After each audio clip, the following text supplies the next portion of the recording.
This is the murder of Donald Mellon Jr. Donald Leo Mellon Jr. was born on March 11, 1966 in Phoenix, Arizona. Donald was born into a wealthy family in western Phoenix, Arizona. His family owned several McDonald's restaurants across the state. He did not want for much as a child, and he was provided with a loving home. Despite his good upbringing, Donald's path that he chose in life was sometimes risque and unconventional. From the time that he was of legal age, Donald was obsessed with the strip clubs and the strippers that worked there. He was a regular and well known as DJ in the clubs. Even throughout his first marriage, he still was a regular at the Barnum Circus strip club in Phoenix, Arizona. In 2003, a club employee told Donald he needed to meet Rebekah, a then 23-year-old, right off the bus from Nebraska.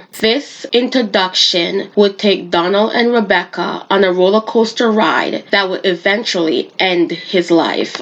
On the evening of July 31, 2012, Rebekah Mellon entered the living room of her Central Phoenix home armed with a handgun. Her husband was sitting on the couch talking on the phone. She raised the gun, drew a bed, and fired. She sat down on the couch as he lay dying and lit a cigarette. Finally, 23 minutes later, Rebekah called 911 and reported the shooting. Initially, Rebekah told police she came out of her bedroom to find her husband injured, but her story kept on changing, and investigators found the gun, the suspected murder weapon, between the cushion of the couch where she had sat. Police arrested Rebekah on murder charges and put her in the back of a police car where she passed out and fell asleep.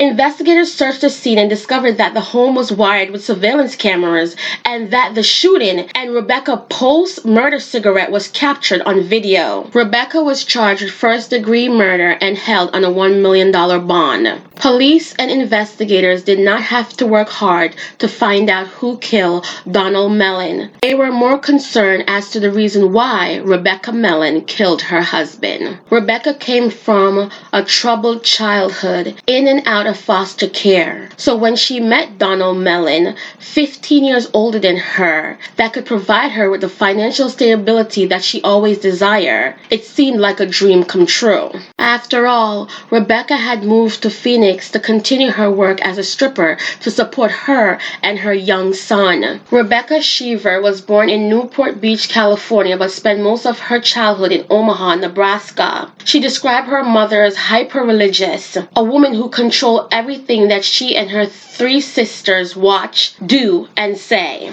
She would later explain that she didn't feel any connection to any one of her parents, and that was what led her to rebel, going in and out of foster care. During that time in the foster care system, she stated that she was regularly violated and never felt safe or protected. She described a series of scenes where men tried to force themselves on her. At times she was able to fight them off, other times she was not.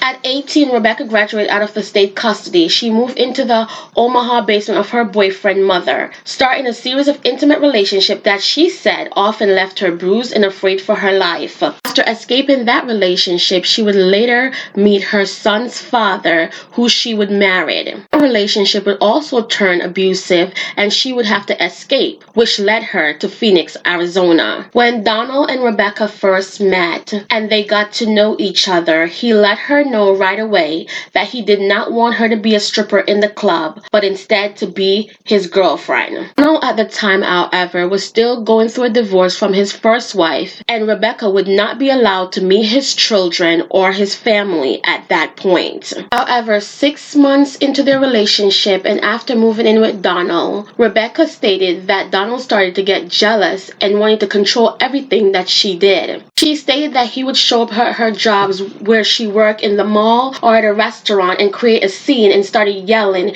and screaming for no apparent reason. He told her to stay home and she did, making herself responsible for the domestic chores of the house. He was critical of the job she did there too. Everything revolved around him in his world, she told her psychologist. I thought I was a horrible person, a horrible mom, a horrible wife, a whore. He told Rebekah that her friends had made advances towards him. He would frequently make derogatory comments about them. Eventually, she said, her girlfriend stopped coming around. Rebekah also stated in a police report that she had a tattoo above her genitals that read DJ Playhouse. Rebekah said that Donald started frequently abusing her when he was drunk, throwing her to the ground or sometimes choking her. Friends would later tell detectives that the two would often fight when they were drunk. Sometimes it would escalate into violence. Friends said that half the time he started the fight and half the time it was Rebekah who was instigating it. Donald's family did not approve of the relationship, but one daughter telling police Rebekah was weird. His ex-wife and his children would later tell Phoenix police detective that Donald changed dramatically after meeting Rebekah. His ex-wife said he was never abusive in their relationship. She left him, she said, because he wanted to continue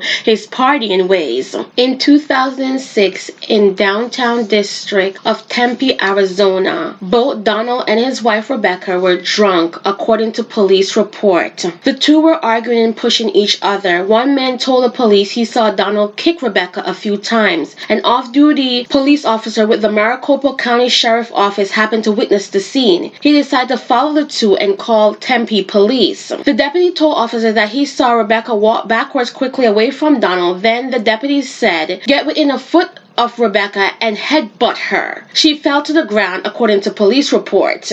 Rebekah had a bloody nose, scratches on her arms, and blood stain on her shirt. As officers tried to take photos of her injuries, she turned away and extended her middle finger. Rebekah told police they were wasting their time. "I'll be with him tomorrow, you dumb asses," she told officers, according to the report. Donald had a small scratch on his cheek and swelling on his right eye, according to the report. He told officers he and his wife were having a discussion. That's all. He denied it was an argument. He said she turned to face him and tripped, causing her to fall to hit his face. Donald was arrested on assault charges. In the years of their marriage before his death, there were numerous police reports filed accusing Donald or Rebekah of abusing each other. The Mellon's relationship seemed to be filled with toxicity, but yet neither one of them had attempted to leave. I am not clear where Rebekah's son was when all this abuse was going on within the marriage. I do know that Rebekah was a primary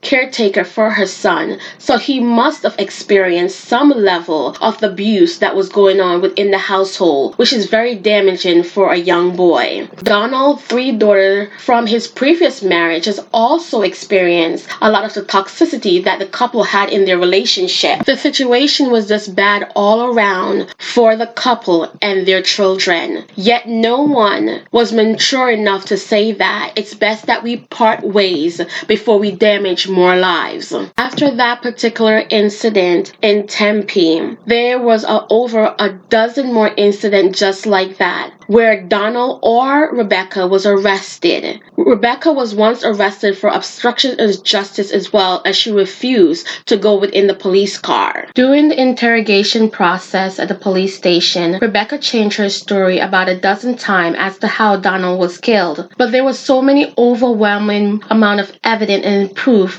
that she was the one that did it. Most importantly, the video surveillance camera. At trial, her lawyers trying to paint a picture of a deeply emotionally and physically abused woman, but there were so many eyewitnesses, including the couple's friend, that would paint a completely different picture of exactly who Rebekah was. Manipulative and conniving was a few of the words that described Rebekah's character. In the end, Rebekah would be sentenced to 20 years in prison for the murder of Donald Mellon. There was no winner in this unconventional love affair gone horribly bad. My praise and condolences goes out to Donald's children for the toxic and volatile behavior that was displayed with Donald and his second wife when they were around, and ultimately for the loss of their beloved father. May his soul rest in peace. Also, I send my praise out to Rebekah's son, of that he had to witness and endure. Until next time on the Meaningful Talk Crime Doc,